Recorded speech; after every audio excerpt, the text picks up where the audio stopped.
Hi, I'm Dave Krypton, longtime dinghy sailor and passionate fan of Canadian sailing. If you're watching on YouTube, you'll notice that the interview that follows is in a different location. That's because I recorded it in a different location. But what I recorded was an interview with Annie Haeger. Annie is a Youth Worlds silver medalist in the Ilka 6. She's the 2011 U.S. Women's College Sailor of the Year and winner of the U.S. Sailing's 2015 Yachtswoman of the Year.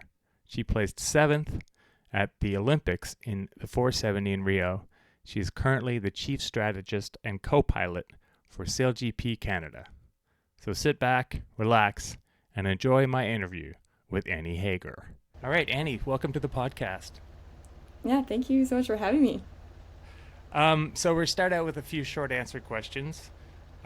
Start out with favorite place you've ever sailed. Oh, I have two. I have two. Absolutely. I think. Yes. Okay. And the first one probably everybody says, but it's Lake Garda. I think, it probably is 90%. Iconic. Yeah. Really? Oh, yeah. It's iconic. It is, you get breeze, you have the most beautiful backdrop, it's consistent, the food is excellent. So that's one. And then I would say, secondly, probably my home lake in Lake Beulah. It's very shifty, but it has pretty good sailors that come out of the lake because I think you're ready for anything at any point in time. So, got it. Yeah, you learn to be resilient on that sailing on that lake. Do you have any superstitions around sailing? I used to. In Olympic sailing, I would always wear earrings, and I would I would call dial it in, and I would turn them to dial it in when it was game time. That's so cool. Interesting, yeah. I don't know, but then I got older and probably rejigged what superstition. Yeah, exactly. Okay. I like that. Were they actual circular? So when you dialed them, it felt like you were actually circling a boat from history that you would have liked to have sailed on. Oh, it's a great one. I honestly, this is going to be such a generic answer, but probably one of the exploratory boats going through the Arctic, I think would be really neat. Not necessarily a sailboat, but just the adventure of venturing to somewhere new and, not knowing where you're going to and the adrenaline associated with that. I think probably one of those. Okay, cool. Here's a good one. What's a tougher fleet? The Youth World Championships or the Opti World Meeting in Lake Garda? Great one. There are two different events, I would say. The first one has definitely a higher, the fleet average is higher, but the Opti event on Lake Garda, it's just such different sailing. You're battling against the masses, whereas as opposed to battling individuals. But if the question is which is tougher, probably Youth Worlds, I would say. Okay. I should explain, I guess, or maybe I'll let you explain. I think it's called the Garda Opti Meeting. Is that what they call it? Way back in the day when I was sailing it, it was called the Easter Regatta, I believe. Okay. And we had there was up to 800 boats, Optis. It was insane. It was absolutely insane, and they had this they had two starting lines because they didn't want everyone crowded around the first starting line. And so 400 in each line then? Yeah. Insane. Insane. And I have a famous story of people grabbing my boat and throwing me back, because the judges can't watch 400 Optis, right? And so I took my hands and bonked somebody, and I had to go in the protest room for it. You went to the protest room for actual physical contact versus someone actually, some kind of starboard versus port. It was actual hand-on-hand combat. Excellent. Correct. Did you lose said protest? I think I did. Okay. I think, extending to physical harm is probably not the answer. Yeah. We'll ask Ben Ainsley about that someday. Yeah, very good. Where is your Rolex? It is my mom is currently wearing it right now. Oh, that's so cool. Speaking of the Rolex that one wins with the Rolex Yacht Sailors of the Year. That's whenever I've had a Rolex Yachts Person of the Year, I've asked them that. And so, by percentage, what would you say, how important do you think the start of a sailboat race is? I guess it depends on the race, but let's say a dinghy race. Dinghy race. 70. If you were going to change that to the Sail GP, how would you, since you're starting on a reach, would it become a lot less important? I think more. Really? Mm-hmm. Can you tell me more about that? Yes. The reason being is that you're Mark 1 in Sail GP, so you're starting on a reach, you're headed out to Mark 1, and it essentially is just, instead of being able to obviously get leverage and split tax right away, Mark 1 and Sail GP, you're very much kind of in the train beyond that. The option to jibe early really isn't there because of the wing wash. And so you're very solidified in your position into the first gate. Interesting. Wow. I mean, I guess that's, if it was a reach start, but it didn't have that aspect to it where, you had more choices after that first mark, then it wouldn't be as much of a train. But interesting. Okay, I like that perspective. Foiling or floating? Foiling. Lakes or oceans? Lakes. Okay. Sailing heroes? I would say Sally Barkow. She came from the inlands. She's a U.S. Olympian, and she was very much a role model for me growing up. So she was always kind of a sailing hero. And then Paul Elfstrom, also legend. And I think his sportsmanship was like second to none. So him for that reason. Great. And finally, sports heroes, other sports.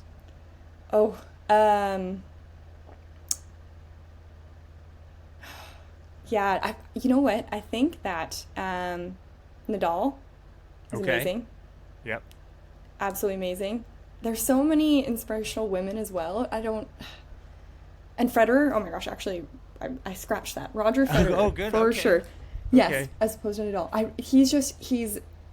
He's a multi-dimensional athlete. He wins, he loses, he is so level-headed, and the way that he approaches sport is extremely inspirational. I think there's so many women kind of current state. Allison Felix from the US, a track and field athlete. She had become a mother, and she was the one who spoke up against Nike dropping her contract when she became pregnant. Okay. And so I think she's been like breaking down barriers for sport, for equal pay, for, she's an OG of that. So, okay. Yeah. Very cool. I heard stories about Roger Federer where he would train and they would just bring in like college-aged guys, like one after the other, all day long. He would just wear them out. Yes. This guy was run out, and then he would come out. He's 30 years old, just destroying these guys with fitness, essentially. Yeah, he's amazing. And his mental fortitude as well. He's incredible. He's incredible. Excellent. Okay, so that's the end of the short answer period.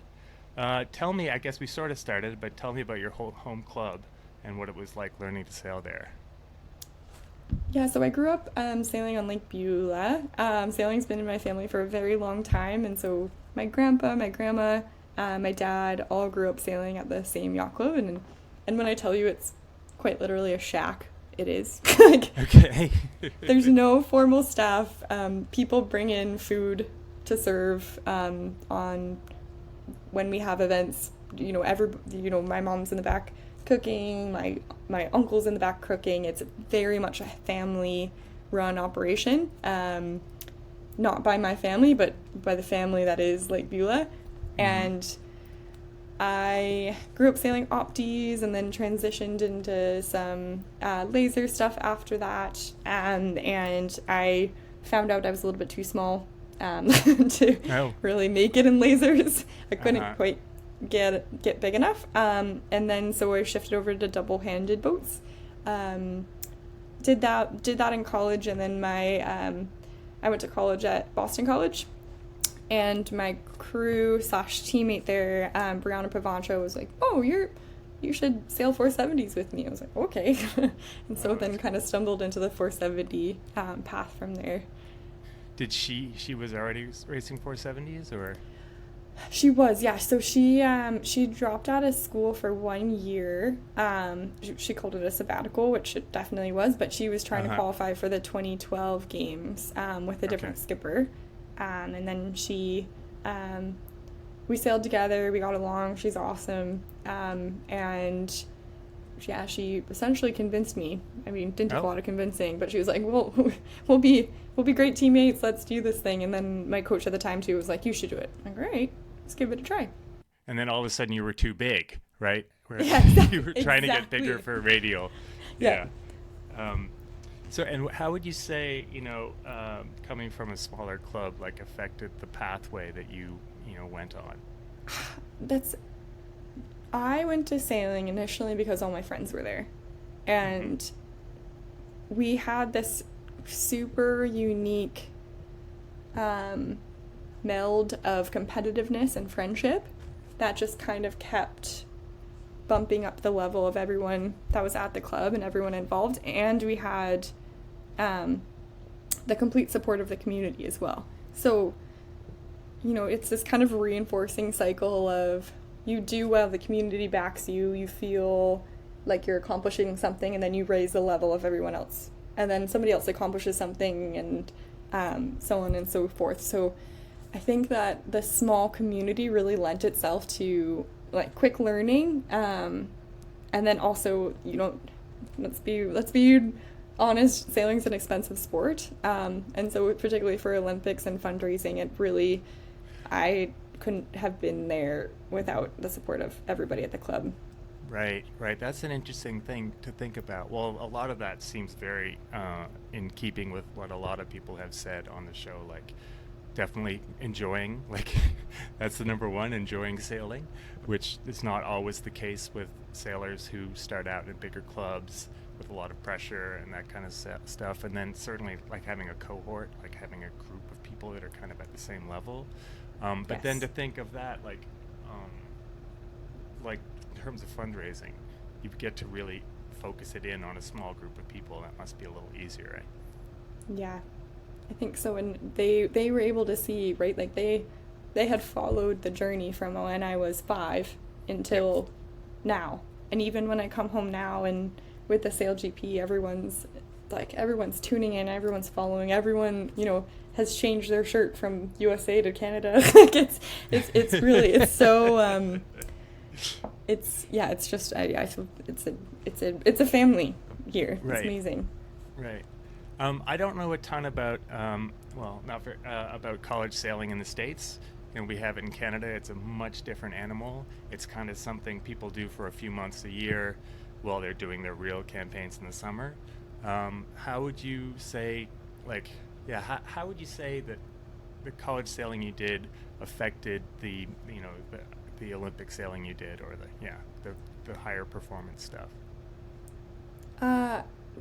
College sailing for me, the school that I went to really helped in the sense that there was such a support system, and Boston College, the sport ecosystem is really focused on becoming champions. It's not a recreation. You're doing this because you want to win. And I think I learned how to win there. Like pressure on the line, it's all on your shoulders, everybody's watching your last race, and you rinse and repeat, and you're able to just kind of, learn how to deal with your pressure and deal with your emotions.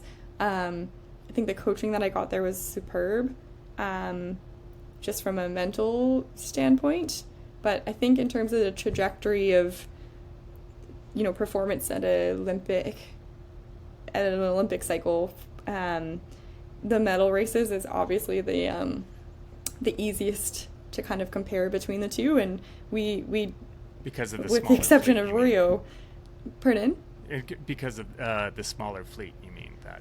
Smaller feet, short courses, even the tactics involved with a smaller fleet as well, just changed so much. So yeah, we right out the gates, we were awesome at medal races. So it was kind of like, they're like, oh, this is familiar. Instead of the big long race courses, long oscillations, medal races obviously tended to be in a little bit more shifty venues because they wanted people to be able to see. So yeah, it was, I think that was kind of the easiest transferable skill. And then also learning how to become a champion. Really, I think that's kind of the college experience for me. Yeah, in that's a nutshell. cool. And I think of it like just college sports in America is such a big deal, right? Especially at BC as well. So if you're kind of in that culture, then you, like you say, you kind of have to be a winner, right? Yes, yeah, for sure. You were about to say, and I was going to get into this later, but you were about to say, except for Rio. Oh yeah. Well, tell me about that. We can jump into that right away because I have some thoughts. Yeah, jeez. Yeah, so we come off the test event where we had won in 2015 in Rio, and so we had gotten the gold. The Brits were in second, and the French were in third at the test event, and so conditions, the timing of year, which implicated a lot with the current at the venue, we had done it, and we actually secured it in the medal race. The Brits were tailing us. It was between us two for who was going to win the event, and we're talking about the Olympics now, not the test event. No, this is still the test event. The test event, yeah. They were tailing us, and we had in college sailing as well. I was on the team race team, like the co-ed team race team, as a driver. So I was like, oh yeah, bring it on, I got this. And so we were doing that, and we ended up winning, which was fantastic. Fast forward to the actual games, we were in second, headed into the medal race. We rounded the first mark in first, rounded the second mark in second, and then just kind of snowballed from there. And we unfortunately finished the race in 10th, which was 20 points, double the points, and we ended the regatta in 7th. So we had been wearing the colored bibs the entire regatta, meaning we were first or third the entire event until the very last race, and it just it broke me. I was like, I'm done with sailing. Sailing is yeah. I read you say that you felt like you choked. Can you tell me more about that? What specifically made you? That sounds like I'm really digging too deep. But no. Just to finish that idea, why do you feel like you choked? I mean, sailboat racing is sailboat racing. We all make mistakes. We all end up in last place every once in a while. I think the reason I say that is because the mental state that I was in, particularly in the last day of regular series, I had already lost it in hindsight. I had already lost the killer instinct. I had already kind of spiraled, and was looking too far ahead in hindsight. So I think that the decision that I made in the medal race, great start, picked the correct side of the beat, and then there was a decision around the bottom gate to cover or not to cover, and I wasn't in the present. I think the more mature me, choked is probably a little bit of a harsh word for what happened. But the fierce competitor in me, let's call a spade a spade. It is what it was. I didn't perform to the best ability that I could, and it's the amount of pressure you have at games is insane. My whole entire family was down there. The girl I sailed with had an amazing event. She sailed her heart out, and you're wearing all of that with one result out of an entire year. It's pretty, it is what sport is, but it's do or die, and unfortunately we didn't do. right. Yeah, because I've also seen the video that you say thank you, the Annie and Brianna say thank you, and you were moved to tears, and I mean, it just, I don't know, it sounds horrible. It was really hard. You see a lot of the games as the people on the podium, and they've accomplished their dreams, and the majority of people don't do that. And, you know, and even if you do that, some people get it's called the Olympic blues, and it's kind of the tail end of investing all of your waking hours into one moment, and, you know, it can literally crumble. I mean, for me, for us, it crumbled in a matter of 10 minutes. 4 years, 10 minutes, gone, like the entire dream. It really, I was not in a great place after, but you know, happy where everything is now. Right. But do you ever look back and say, hey, I came 7th at the Olympic Games? Nope. No. Oh no. Maybe someday you will. Do you know what, I don't know if I ever will. No. I really, because and everyone's like, oh man, it's such an accomplishment getting there, and I appreciate that, and I know that I felt really honored to represent the country, but I don't think it's like, and you know, there's no life regrets. I found like the perfect person for me that I've married, and now we have 2 kids, and, you know, I'm back into sailing, and I love sailing again, but I don't know if I'll ever be like, oh, like 7th was good. I'm like, oh no. Yeah, maybe mature, maybe when I'm like 50. Not yet. Okay. All right, so we jumped ahead a lot. Let's go back a little bit. We talked about college sailing. I was going to ask you because some people have this idea about, like, if you were going to kind of compare college sailing and like Olympic sailing, or the pinnacle of the sport, versus college football and the pinnacle of the sport being the NFL, it's a lot closer as a, you know, as by the way you would look at it by your eye. Do you think, I've heard people say, why aren't they racing 49ers and, you know, macro 17s in college? Like, that sounds ridiculous to me, but if somebody was looking at it that way, I don't know, what would you do differently about college sailing if you were trying to push people more into a high performance Olympic kind of world? It's a great question. College sailing is solving the issue of what do I do after high school for the masses, particularly in the U.S., right? It's like there's a feeder system. People can graduate to continue to be involved in the sport, and that's obviously solving a huge gap, kind of current state. You see that there are lasers in college sailing. Like, I sailed lasers in college sailing, and the level was not particularly high, I would say, there. But, you know, it's time in the boat. And, like, Erica Reinecke, who's representing the U.S. at the games now, went to school at Boston College as well and sailed lasers there. So she had time in the boat. She could cross-train. You know, the coach let her kind of have time. If I could change anything about college sailing, I think it would be an introduction of the high level to different boats. Like, I'm so fortunate that Brianna, the girl I sailed with, was like, come with me to do this, and introduced me to 470, because I had never sailed with a spinnaker before. Like, ever. Okay. And she was like, this is the boat. This is how you do it. This is a third sail that happens at sometimes. Yeah, right. Yeah, sometimes only downwind though. Don't try to. Yeah.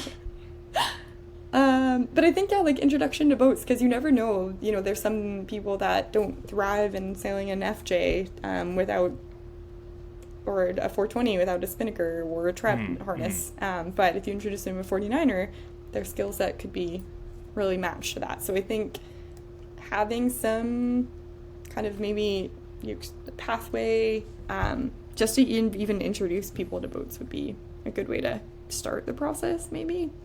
Right. Yeah. I like that. Why don't you think more sailors in North America sail 470s? Like, it seems to me like the choice for double-handed seems to be more skiff, certainly in Canada. I don't know. What do you think? They are such finicky boats. Like, they're, you know, and they require a lot of. I remember when we were first starting out, I had the North Sails guide, and just in terms of like, what does a chalk do? I didn't know what the puller on the 470, which straightens the bottom of the mast, but like, how does that change the sail shape? And spreaders, when you're just a spreader, how does that adjust? I was starting from scratch, even with everything that I had kind of, like, I had a bit of success in opties, a bit of success in lasers, like quite a bit of success in college sailing, and here I was being like, oh my gosh, I don't know anything. Right. And so I don't know if that's kind of a hindrance to getting people involved in the 470, or maybe it's just also not a very sexy boat. Like you see skiffs and it's a little bit fast and high performance, whereas 470, it's kind of the little, you see the teeny tiny people in the back of the boat just like tinkering with things the whole time, and you see the crews like, doing like, we call it womping on the wire, but it looks so funky. Yeah. So I mean, it's a good question though. There's not really a proper maybe pathway there's to get something into to it. that, like you say, about the skiffs looking sexier and stuff like that, and being easy. I mean, I don't know, but just the people that I know that sell skiffs, like, there's certainly not as much going on in terms of tuning that you can do in a 470. Yes. But yeah, I don't know. I guess growing up in the 80s and double-handed boats, like 470s was really a pathway that people wanted to take. And now it just doesn't seem. There's nobody like in Europe. There are actual fleets, right? You can go and race against 30 or 40 boats, but here you can't. So that's it. But everyone does. I feel like maybe people are really intimidated by this finicky thing. But maybe they're more intimidated than they need to be. Would you say that or not? For sure. Yeah, I think so. I mean, a boat's a boat, right? Like, I remember one day we came off the water, our first event. Oh no, sorry, second event. And the crews go up and they turn the spreaders, and that adjusts the rake. And we had been doing a big adjustment to try to flatten the sail, and she accidentally went the wrong way. So we were 13 turns off, and we finished second in that race. That was our best race. And we're like, man, it's just a boat, like, at the end of the day, it's just a boat. Right. Wow. Okay. Well, everyone out there, you can sail 470s. Annie Haeger said. And so now that it's a sort of a mixed class, it is a mixed class at the highest level. I mean, I have many questions about mixed sailing, but let's start with the 470.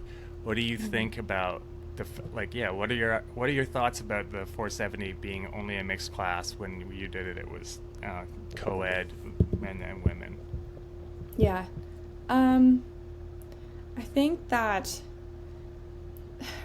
I am experiencing mixed sailing on the Sail GP circuit. And that's coming from an extremely different place, I would say, in the sense that, I'm sailing with Paul Campbell-James, he's sailed these boats that we're sailing in Sail GP since they were incepted, right? So he has 10 years of experience, and I am massively playing catch up. And there's no way you can compare my experience to his experience on that 50. And so I'm coming in with a learning lens. I'm trying to earn I have a spot at the table, but I'm trying to earn it as well. And so, this is just a pathway for me to do that. And I feel I am so passionate about this. And I feel very, very, very lucky to be in the situation I am. For the 470 class, I think, it seemed like it was a condition of lack of participation. And I do think it's actually forced a lot of, what I've seen at least is, there used to be 60 men and 30 women on the starting line at Palma. And now together, instead of having, what could be 90 boats, like you just switch the people around, there's still 60. And so, I don't necessarily think that it's accomplished the participation goal that they were hoping to. And there's not really a recipe for success. I remember starting out and being like, ooh, like, are there going to be more women skippers than male skippers? Vice versa for crews. Like, how is this all going to shake out? And And I think there is like quite a good balance between that. But it didn't solve the participation conundrum that they were attempting to. Right, right. It's always to me, like, one of the incredible beauties of our sport is that you can race for Ilka sixes, men and women in the same fleet. Nobody has an advantage. It's amazing. Like, what, not a very big one anyway. What other sport has that, right? That you really can compete at the same level, right? And the same with double-handed boats. When you race mixed crews, women crews, men crews, like especially growing up for me in 420s and laser 2s and stuff like that. So that's great, right? But then we do want to, right, as a sport, we want to encourage more women to sail because it's more of a male-dominated sport, right? So that's one way to do that. But then at the same time, I see a lot of kids like not being able to have a crew because then they need a guy and he lives in LA and they live on the East Coast, and now you're in real trouble, right? So there's certainly two sides to it. And I think the Olympics really just push it because they need that the literal numbers to be equal, right? So I think if you're able to do that outside, because I know you can still race a 470 unisexually, right? Unisexually, that's a weird way to put it. But they still have a fleet that's like men and mixed and then women, right? I think at Worlds, and certainly in the 420s they do. Anyway, it's certainly food for thought, and I appreciate your thoughts on it. So yeah, I guess we kind of got into it, but like, what's it like for a full-time athlete to kind of retire from a sport? Yeah, I mean, my retirement was like epic, right? I was like, screw this, sailing's stupid. I'm never sailing again. And I didn't sail for like a very, very, very long time. At all? Like, did not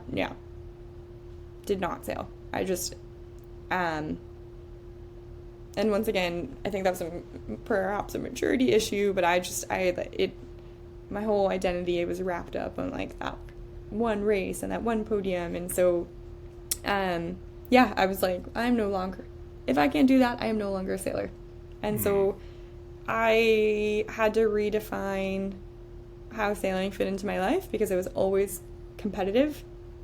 And I had to shift gears into finding the fun of the sport again. And I did that through basically going fast. I've always been a bit of an adrenaline junkie, but I had to. The retirement looked like, for me, no sailing. Like, did not want to step a foot inside of a boat because it immediately triggered competition, and then the last thing that I had done was choke the medal race. So I was like, no sailing. But then I started sailing Wasp, and I was like, oh, like, what? I gotta learn how to drive. How did that come about? Like, how did you first get back into it? Like, you got into the Wasp and the other foiling boats, right? So how did it happen, step by step? My husband was like, you got to try this. This is awesome. I was like, okay. And so I hopped in and I was hooked. I was like, oh, and the first time I ever sailed him off, I had a plastic bag, put my face under the shroud and like split my lips like wide open. I was like, oh, this is awesome. Plastic bag hit you in the face? No, it hit the foil. Oh, plastic. Oh my God. Okay. Yeah. Jesus. And so I just full face into the shroud, busted my lips open, and I was like sitting there, and Luke's like, or my husband was asking, he's like, are you okay? I was like, that was awesome. So from that point on, I was hooked. Yeah, that's awesome. This is great. You're a redemption story, Annie. I'm so excited. I don't know. No, I mean, that's so cool. And I should say that Luke was on the show, and he's amazing. And I also tried to present him as the best sailor in the Canadian history when you put him up against in terms of the different classes. Having sailed a Necra, having sailed the 470, having sailed the Laser, and the Sunfish. At such a high level. And he was like, "That's ridiculous. It's Mike Lee, and actually, my wife is a way better sailor than me." Oh, jeez. So. Well, we definitely have a healthy competition going on. Oh yeah. Okay. Yeah. So that's great to hear that's how you get back into it. And then, so if we jumped ahead to Sail GP, how did that come about? So Luke was actually trying out for the team to be the fight controller. And it was him versus Billy, and they had done, I don't know how long the trials was. It was a super long time that they were kind of neck and neck. And it really came down to, being in Bermuda and sailing the boats and looking at data numbers and things like that. And Billy won the job over Luke. And I had already planned to come out and fly with our then daughter. We only had one at that time, but to come support Luke and kind of watch him at his first event. And I got chatting with Phil Robertson, about like what I was doing, and I was just kind of telling him, I was like, oh, I'm just really like going fast on boats now. And yeah, we had known each other, so he had done a lot of mat racing back in the day, and I used to go down to the Chicago Mat Race Center quite a bit, and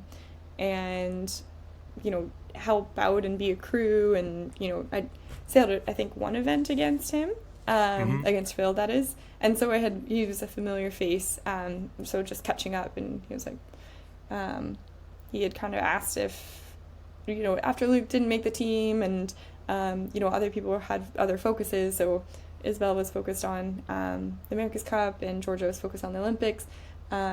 He called me up and asked if I would be interested to sail, and I was like, oh man, sounds intimidating, but yeah, sure. Give it a whirl. What could go wrong? And just been on the boat since. So yeah, it's been a wild ride, big learning curve, but very fun. Oh, that's cool. That makes me want to jump into your first race in Saint-Tropez. Yes. And take me through your very first race racing in the F50s. Yeah, so the first race, we had done a practice day. So this was my actual third day on the boat. Okay.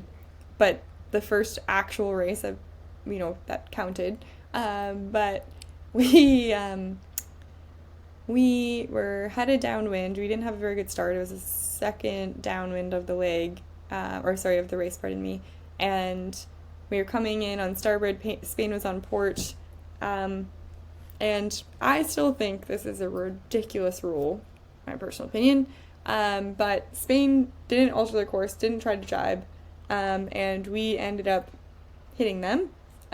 We had a little bit of miscommunication between the fight controller and Phil. In the sense we needed a little bit more grip to try to execute the maneuver he was trying to do. But Phil's goal there is to make them fall off the foils, and they didn't change their course at all. So, all that to say, first race we got into a crash and got 8 penalty points, season penalty points. So it was, baptism by fire. For you to like feel like colliding these two boats, these boats are going so fast and so big, and you're hanging off the back of it, and yeah, what was it like? Yeah, it's you feel everything. We've unfortunately been in quite a few collisions now.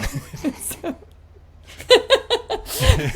you really do, you're like bracing for impact. You're like getting, you try to get yourself in a spot that won't be catastrophic. That sounds bad, but true. Could be.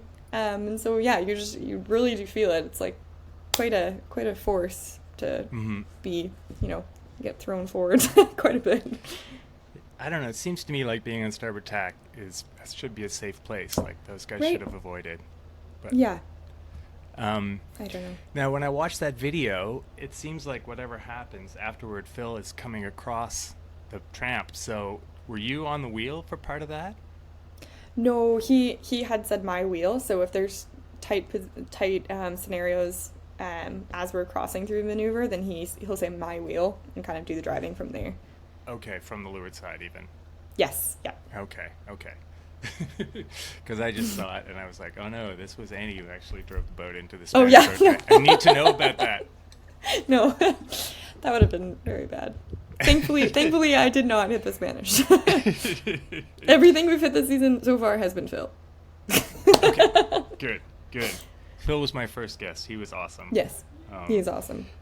I have to go back to some of the 470 questions. I don't know if you've seen, there's some videos of the race 2 start from Rio? You guys These port two. tack the fleet, Oh, yes. and it says like there are videos that it's like almost a meme. It says like the best start in the history of sailing, kind of thing. Oh, gosh, And yeah. so, but take me through that one. This race 2 in Rio, port Yeah, tacking the fleet. we had we were inside the inside race course, and in Rio there was like so many different conditions, depending on what race course you were on. So outside, big waves. We were out there in a storm too, which was insane. But anyways, first day, second race, we were inside, and you had Sugarloaf, which is like this huge mountain that has the Cristo on it. It's very iconic, but what that means Mm-hmm. for the breeze is it's extremely shifty.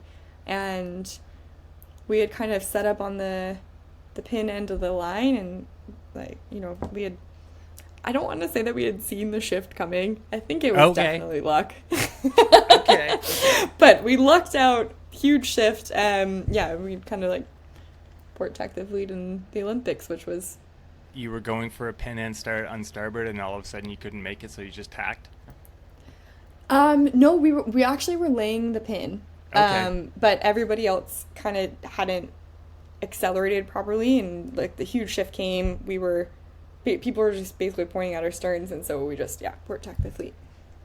Lovely. Yeah. I don't care what you say. I think that's pretty awesome. Um,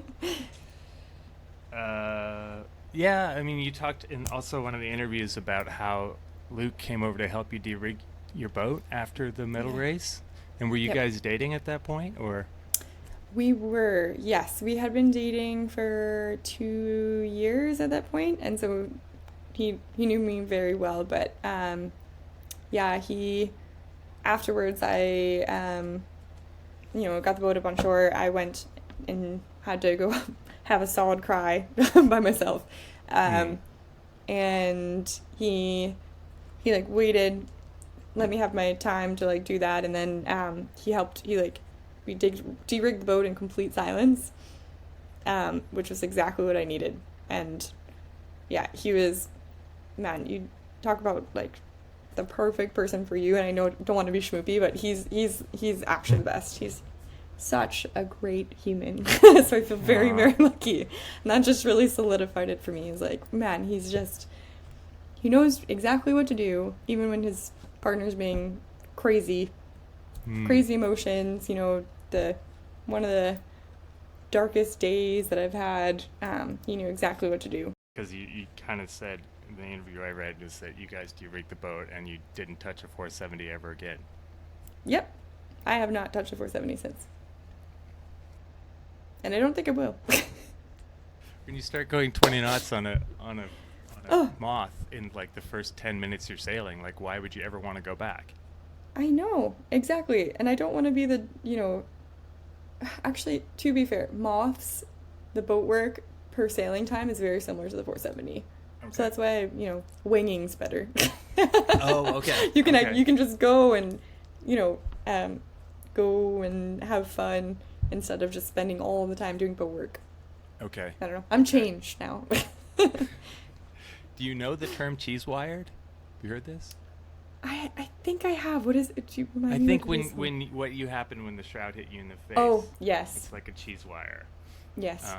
It happened to me once on my ribs on a catamaran.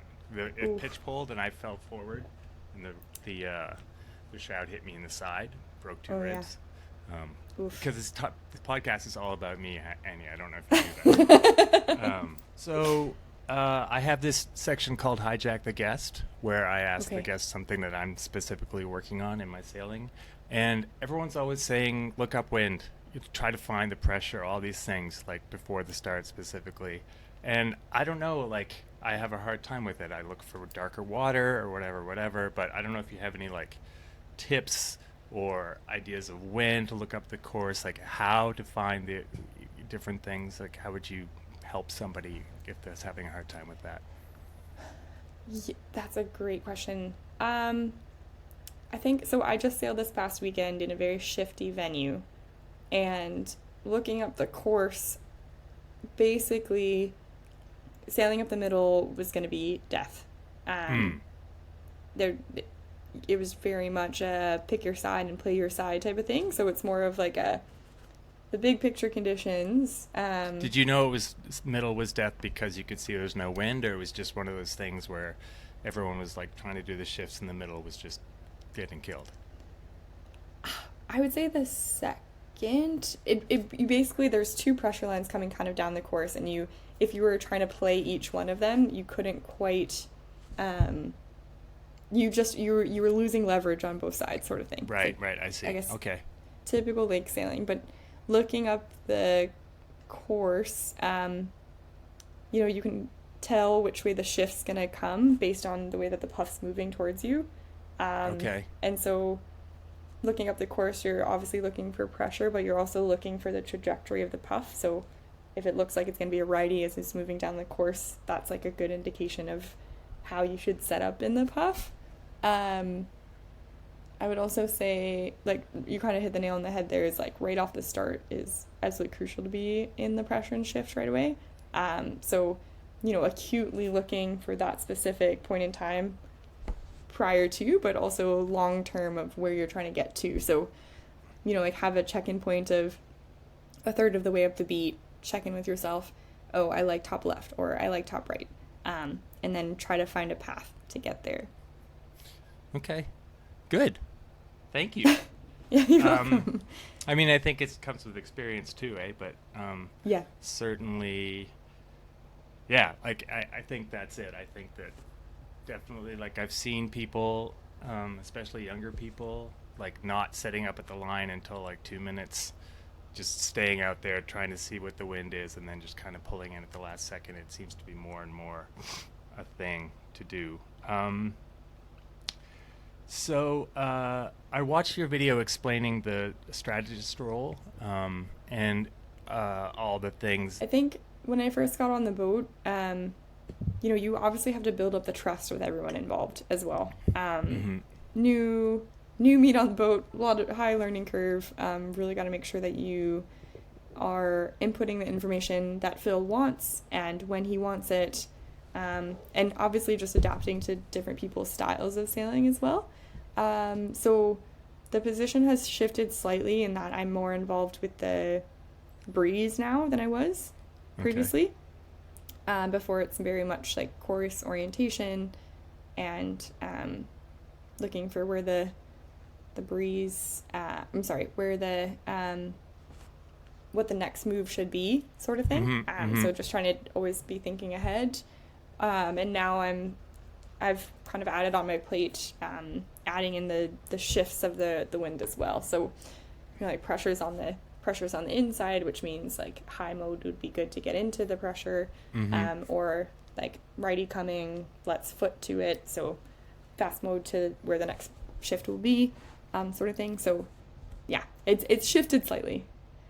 It's just happening in 10-second increments, right? Yes. Exactly. But was there an added data screen or something that you have access to? I thought I read that. Oh yes, there's a tablet that you can get that some of the strategists use, and it looks like a iPad, and you can wear it on your arm. I haven't found much use for it. I'm very much of an eyes out of the boat type of sailor, like very much like a feel eyes out of the boat type of sailor. I obviously have the wing screen to take a look out that has the key data on it, but I have a hard time kind of like, I don't know, looking at the screen there. Right, you're not playing a video game. You're actually, correct. And then you have a big job on the start, right? Like, yes. I still don't understand this thing where like when to pull the trigger, like based on, is there a GPS on the start line or something? Like how does that work? Like time and distance magic. Yes. So my prescriptive rule in the start is called time to kill. And time to kill is how much time you have to waste by either sailing high or sailing slower than your trajectoried max speed to not be over the line. So the data that they input into that is they have the GPS coordinates of the starting line. Okay. They have the polars from the boat, meaning your angle to the line and your anticipated speed at that angle, depending on the breeze conditions. Okay. So they'll model the breeze conditions, the wave state, and the current. And they'll say, okay, if the boat's sailing at 90 degrees true wind angle, we anticipate the boat's going 75 kilometers an hour.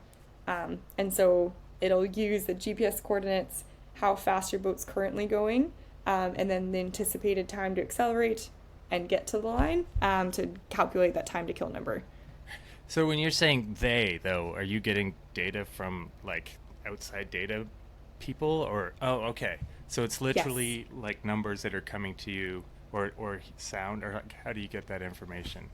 So it's on the wing screen, and Okay. it has time to kill as one of the data outputs on the wing screen. Oh, I see. Yeah, so I'm just verbally reading off of that. That. So you're trying to line the things up, like the 30 seconds to the start and the 30 seconds time to kill. If they're both the same thing, then that's what you should be trying to get at, kind of? So or? if your max speed and it's 30 seconds from the line, it would be 0 time to kill. And you're 30. Okay. So, but if it's 29 seconds to the line and 30 seconds till the start, it'll say 1. So like you have 1 second to kill. And so either you go up to kill that second and come down, or you just like don't foil as fast. That's... God, it seems crazy. It seems like, wow. How was the experience in Halifax compared to other venues? It was amazing. Canada showed up. It was awesome. I have never had a sailing like that, event like that in my entire life. They skewed the bottom gate mark drastically, so that It looked almost scary. It was terrifying. And the pier was actually in bounds. So they have boundaries in SailGP, and the pier was inside the boundary. So it's kind of, this is the race committee / broadcast / whoever it was being like, go as close as you dare, it's okay. Yeah. And Phil dared to go quite close multiple times. But man, the event was incredible. You could hear, we have these comms helmets on that are so we can hear each other speaking in the boat, and you could hear people cheering through the comms helmets. It was the coolest thing. And you're looking out and there's people on rooftops, like every single space that you could see from the boat was completely covered in people. And the town was also my first time to Halifax. The town was beautiful. I will never forget that event. It was very, very, very special. So great. I love that answer. The last things I have are called 3 big questions. Okay. And the first one is, what do you love about sailing? What do I love about sailing? I love that no race is like any other, and you're always learning, I think. There's no perfect race too. You're always chasing for perfection, and you'll never get there. And so it's like a constant battle of trying your hardest, learning something, trying to apply it to the next race, but the conditions are just that much slightly different, and so you're just, it's the constant battle of self-improvement. Maybe I'm a glutton for punishment, but probably that. It's like a custom job, like people say when they're making cabinets or whatever. You can't just, it's a custom job every time. Custom job every time. The second big question is, what are you most proud of so far in your journey as a sailor or in sailing? Result-wise, or? No, let's say something else. Something else. I think that my path back to sailing has inspired a lot of people to kind of try something new. I've actually had people come up and say that to me, and that makes me feel, makes me feel really good that I was able to, help, bring people along and help people try something new and scary, because once I'm the same thing. If I start something and I'm not very good at it, I have a hard time like keeping it up. But say the thing I'm most proud of is helping raise up the level of female sport, and then also trying to inspire people to do the same. Awesome. The third question is, what kind of advice would you have for sailors who are trying to improve? Not necessarily young sailors, but people that, what kind of advice would you have for people who are trying to get better at racing sailboats? I'm imagining that every single person on this podcast says the same thing, so I'm just going to caveat that. But is it, does everybody say ask questions? Yes. Yes. Pretty much everyone says that. Yeah. I feel like it's such an easy thing to say, and it's a really hard thing to do. Exactly. So, people are really willing to help in the sailing community. Like this past weekend, I was sailing a boat that I don't sail normally. It's called a sea scow, and it's this crazy, like, single-sailed scow with lee boards, and, I'm going up to the best people that I'm sailing against, like, and asking them, like, hey, how do you do this thing? What's going on with that? How do you do this? How do you run that? And people are really welcome with knowledge, so you just kind of like pull your socks up sometimes and just, don't be afraid to ask, because people will be forthcoming. I just asked 2015 Yachtswoman of the Year, Annie Haeger, how to look up wind to find the breeze. Right? Yeah. Anyone could do that. But no, that's actually excellent. That's, like you said, that's what everyone says. We could cut this part out, Annie, but I'd like to help you. Like this feeling of having choked your medal race. You should lose that, man. Like, don't make that your defining moment. You've had kids now. You've got an amazing husband. Yeah. You're foiling. You're like one of 6 people doing this job that you do in the entire world. So, I encourage you to look at that in a different way. And I think I have everything. If I look at my life in the way that everything's panned out, I would not change a thing. Exactly. I'm back in sailing and I'm loving it, and I also have I've started my own marketing firm, and I'm doing things that I'm passionate about. I'm in sports marketing. I'm helping women through that as well. And so I think you're right. It's not when you say it's not a defining moment, though, I don't know if I agree. I think it is a defining moment. It's like a person, when you lose, you build character. And it took me longer than the usual person to do that.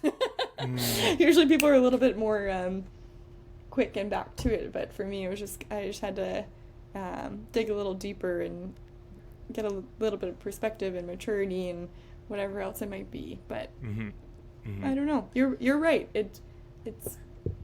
I hope that someday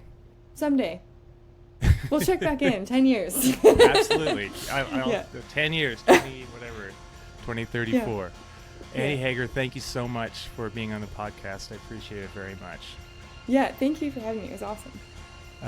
So, as I say, make friends, have fun, sail fast. I'll see you on the water.